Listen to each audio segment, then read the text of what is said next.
Países árabes sugerem reconhecer Jerusalém Oriental como capital de um futuro Estado palestino em resposta a Donald Trump. Diminui a entrada de imigrantes no Brasil. Queda foi de 23% nos últimos 2 anos. Metade da população mundial não tem acesso a serviços básicos de saúde.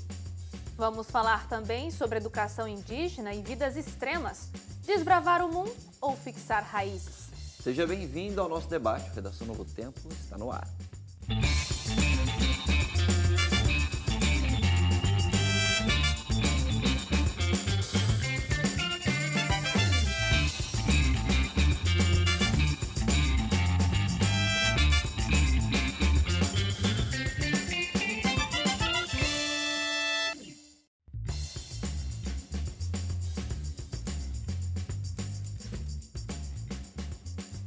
Ah, gente, olha, tá começando o Redação Novo Tempo aqui, a discussão já começou antes do programa começar, então imagina como vai ser o programa.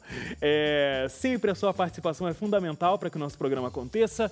facebook.com/ntjornalismo, @ntjornalismo, você encontra a gente no Instagram. Tem também o nosso site com todas as nossas discussões de todos os tempos lá, novotempo.com/jornalismo, além dos outros conteúdos aqui do Departamento de Jornalismo também. Tudo bem, gente? Tudo bom. Olá. Tudo certo. Oi. Oi, tudo bem? A gente não estava brigando antes de começar o programa. Não, a gente só estava discutindo uma ideia, né? Exatamente, então você não pode ficar brava? Não tô brava, tô só reflexiva, é diferente, Sei. entendeu? Tá querendo dar na minha cara aqui. E aí, como vocês estão? Tudo certo. Vamos lá para os nossos destaques sem mais delongas? Ela porque tá tão temos brava muitos. que não vai nem mandar abraços Não hoje. vai. Cara, Suzane, terrível. Leite, vamos começar com você. Então, assim, como que é essa história de que agora os países árabes, eles têm uma... o Hélio usou a palavra sugestão de reconhecer a Jerusalém Oriental como capital da Palestina, isso numa resposta ao que o Donald Trump disse, a gente discutiu isso aqui na semana passada, não foi? Então, explica pra gente todo esse contexto. Porque toda essa situação que aconteceu depois, né, da decisão do Donald Trump de assinar o documento que reconhece Jerusalém como a capital do Estado de Israel, continua tendo repercussões, né, e desdobramentos. E agora tem um negócio interessante, porque até na fala do Hélio, o que acontece? Tem vários países que não reconhecem Israel como um Estado estabelecido. Então, por exemplo, você tem países como... A maior parte dos países árabes não reconhece a existência do Estado de Israel. Acho que o que aconteceu no passado e tudo mais, né, junto à ONU, etc., foi uma invasão, etc., uma afronta. Então, tem vários países que não têm relações diplomáticas com o Estado de Israel porque não reconhecem a existência do Estado de Israel. Da mesma maneira, tem vários países que não reconhecem a existência de um Estado palestino. Mas tem vários países que reconhecem a Palestina como um Estado, apesar da própria ONU não reconhecer o Estado, a Palestina como um Estado autônomo, né? Alguma coisa do tipo. Tem representantes do povo palestino junto à ONU, etc. Então, é uma coisa complicada, inclusive do prisma que você observa. Então você está falando toda uma questão geopolítica, mas tem uma situação religiosa aí também nesse meio do caminho, né? Mas só para exemplificar, então, por exemplo, você pega os Estados Unidos. Os Estados Unidos reconhecem o Estado de Israel, mas não reconhecem o Estado da Palestina. Vou pegar um outro país, o Irã. O Irã não reconhece a existência do Estado de Israel, mas reconhece a existência do Estado da Palestina. Então você tem um território geográfico, 2 territórios geográficos. Para falar a verdade, você tem um território geográfico só. Você tem um território geográfico, que é o que a gente... Aqui no Brasil, por exemplo, o Brasil reconhece o Estado de Israel e o Estado da Palestina. Reconhece os dois. Então, assim... Para o Brasil são 2 territórios. 2 territórios. Para o Irã é um território só. Para os Estados Unidos é um território só. Entende? Então, assim, mas é uma complicação enorme isso. Por isso que, inclusive, você reconhecer a cidade de Jerusalém, que é parte dessa polêmica toda, como a capital de um território específico, gera toda uma polêmica.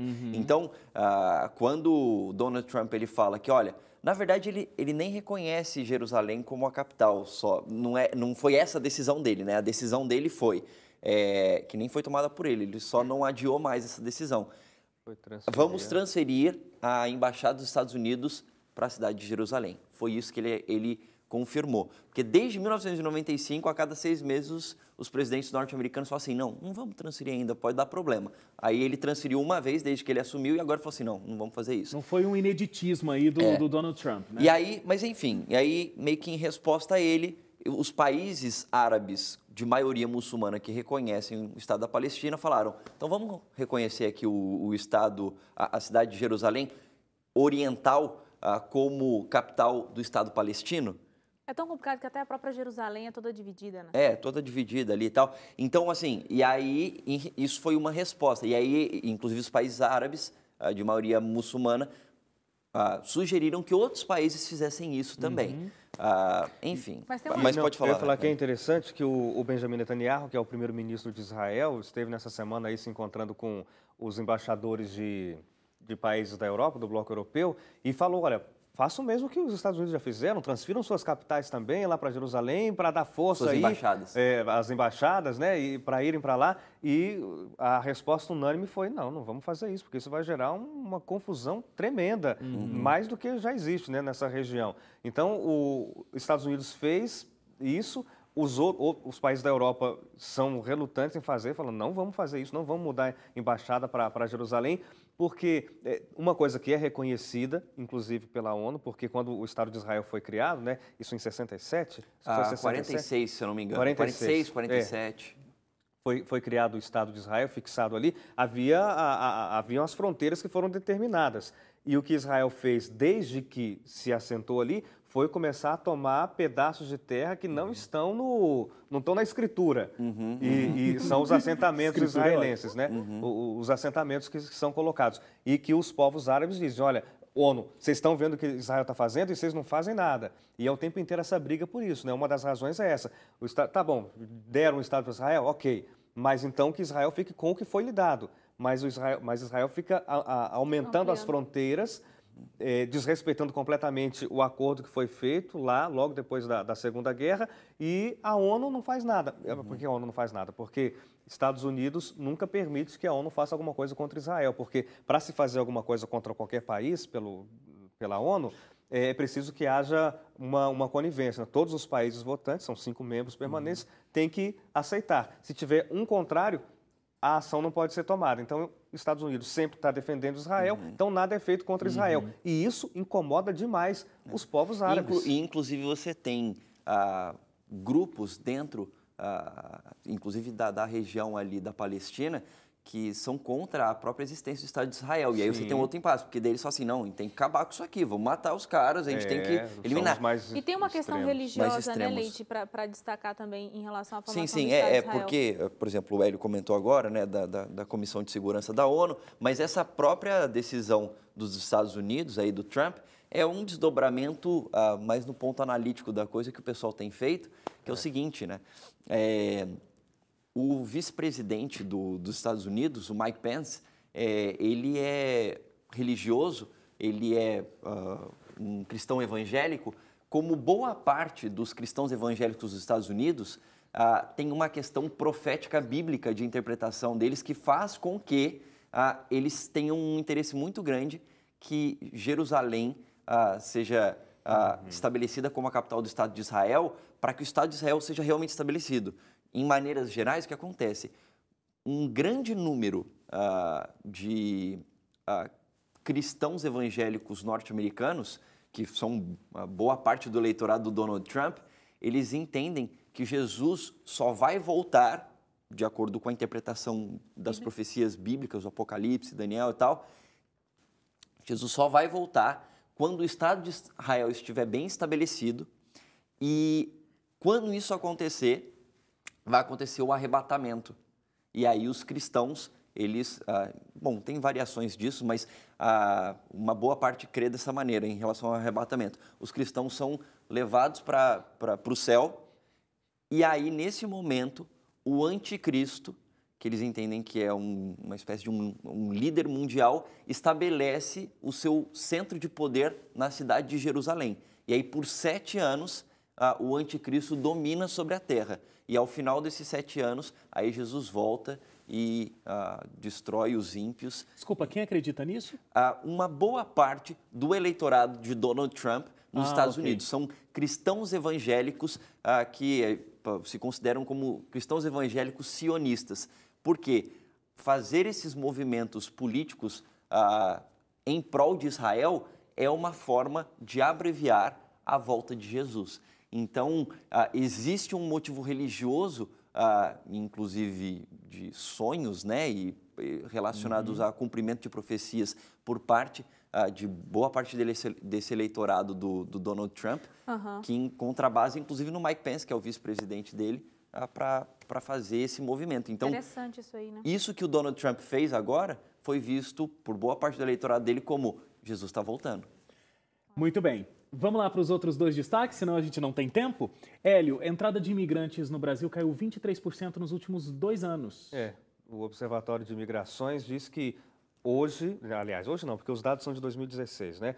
Foram 96 mil imigrantes que entraram no Brasil. Em 2014 foram registradas 124 mil entradas. O Observatório diz que é por conta da crise política e econômica que o Brasil vive, então não é mais atrativo para as pessoas quererem vir para cá. Embora, na verdade, eu leio que, na verdade, as pessoas vinham mais antes, porque antes estava bom, quando em todo lugar estava ruim, porque o boom foi de 2010 a 2014, quando o Brasil estava pujante. Então não é só porque agora está ruim, mas é porque antes realmente estava muito bom comparado aos países em volta. Entendi.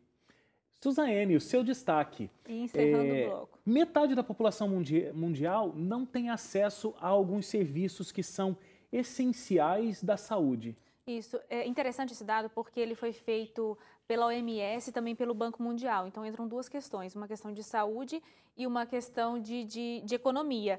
E o engraçado não, né? O curioso é que assim, 100 milhões de pessoas acabam sendo empurradas pela pobreza ainda mais, né? Porque elas precisam gastar com saúde. E eles colocaram aqui o dado, que por conta disso, elas são obrigadas a viver com $1,90 por dia. Porque o gasto, a renda já é pouca. Então, uma fatia dessa renda vai para a saúde e só sobra R$1,90 para a pessoa viver, né? E tem um outro dado mostrando que 800 milhões de pessoas no mundo gastam 10% do que ganham com saúde. E aí eles questionaram, durante essa conferência em Tóquio, onde foi revelado esses dados, a importância de ter um sistema universal de saúde, né? E a gente sempre está falando do Brasil, que precisa avançar e tudo, mas é interessante que o Brasil, ele tem o SUS, né? E está comparado aí com países como a Holanda, Reino Unido e Canadá, que possuem também um sistema universal de saúde para o país todo. Diferente dos Estados Unidos, que a gente sempre está comparando, a África do Sul, por exemplo, que eles não têm esse mesmo tipo de serviço e muita gente não tem acesso à saúde, né? A gente está falando da população mais pobre, é claro, né? Muito bem. Olha, no Redação Novo Tempo, a gente vai para o intervalo daqui a pouquinho. Na volta, a gente vai falar sobre a educação da população indígena, porque a gente tem aí uma novidade, né? A partir de 2019, a Unicamp vai lançar um vestibular que é específico para a população indígena. A gente vai estar recebendo aqui no próximo bloco o antropólogo Benedito Prézia. Ele vai falar sobre essa questão da educação indígena. A gente vai comentar também a respeito de iniciativas sociais e discutir o atual cenário brasileiro nesse aspecto.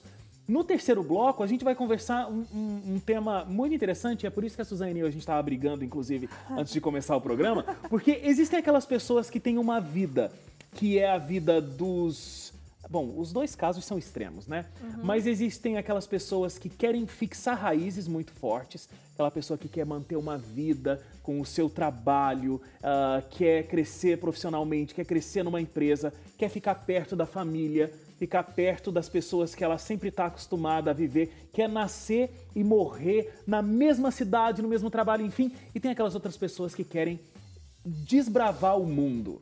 Não querem ter uma residência fixa, elas querem ser nômades, elas têm um espírito e um coração livre. A Suzane, posso falar? Não, deixa para o terceiro bloco, para a gente voltar a essa discussão, porque daí a gente vai comentar melhor a respeito. Vai conseguir chegar melhor numa conclusão. Com certeza. Então tá bom. Vamos pro intervalo então, a gente volta daqui a pouquinho com o Redação Novo Tempo.